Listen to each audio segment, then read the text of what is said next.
All right. Hey, everyone. This is Mr. Fedegante. I've been getting a couple questions about theoretical probability and experimental. Like, what's the difference? Are they the same?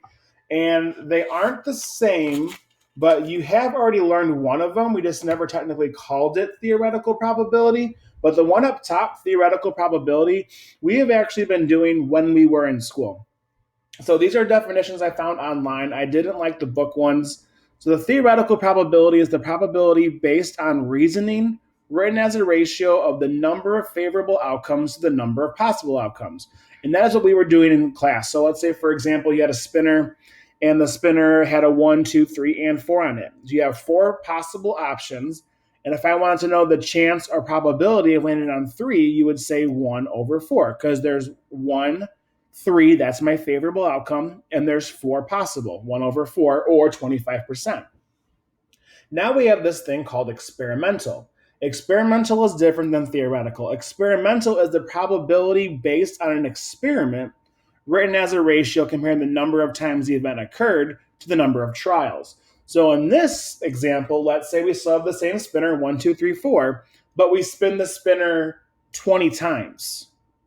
I want to know how many times did I land on one, two, three, and four out of the 20. So this example, the number of trials would be my denominator. That would be 20. And let's say we landed on the number two 8 times. It would be 8 over 20.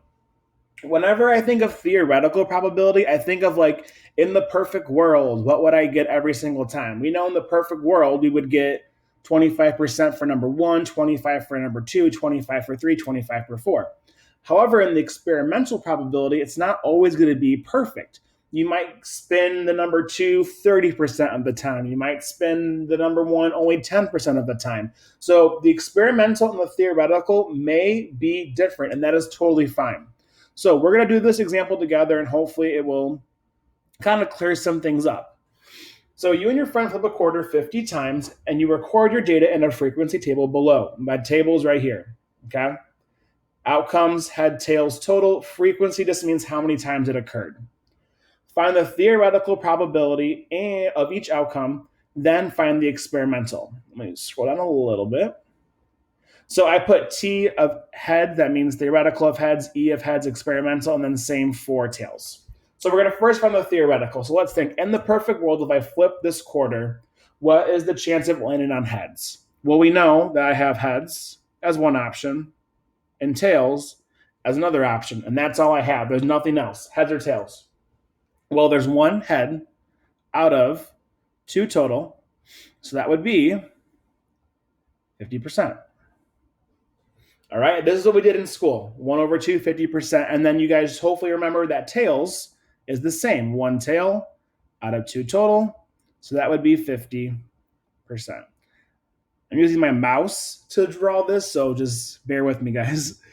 Now we're going to move to experimental. Experimental of heads and experimental of tails. Now we're going to see, okay, we just did this experiment 50 times, and what actually happened? Well, if I look, it says heads happened 26 times. So instead of writing 1 over 2, I'm going to write 26 over 50 because I landed on heads 26 times out of 50 times total. Now, hopefully, you guys are going to tell me that I need to simplify this fraction because we always simplify our answers. And that would be 13 over 25. We divide divide both numbers by 2 to get 13 over 25. And then I'm going to make that into a percent. We can divide 13 by 25 to get our decimal, 52 hundredths, but multiply by 100 to make it into 52%. Now, right off the bat, we notice theoretical of heads was 50, experimental heads is 52. They are different, and like I said, that is totally okay. Sometimes they'll be the same, sometimes they'll be different. Now I'm going to look at the experimental tails of the same exact thing. Figure out how many outcomes it happened. It was 24. Remember, frequency means how many times it happened. So the outcome tails has a frequency of 24 or happens 24 times. And it was out of the total frequency or how many times we did the experiment.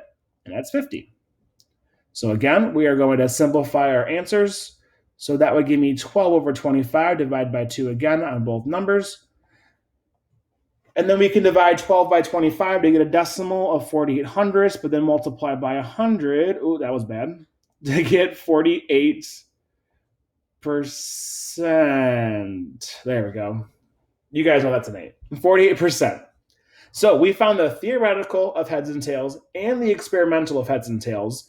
And then what the Math Excel likes to do is have you guys compare them. So like part 1 would be find the theoretical, part 2 would find the experimental, and then part 3 is to compare. So I want to compare the theoretical of heads to the experimental of heads, and the theoretical of tails to the experimental of tails. Well, we know that these are both 50. And this one was also 50. And then the experimental was 52. And then this was 48. So if I compare these, this would be less than, and this would be greater than. And that is how you find the experimental probability and the theoretical. If you guys have any questions, please let me know, and I'll see you guys next time.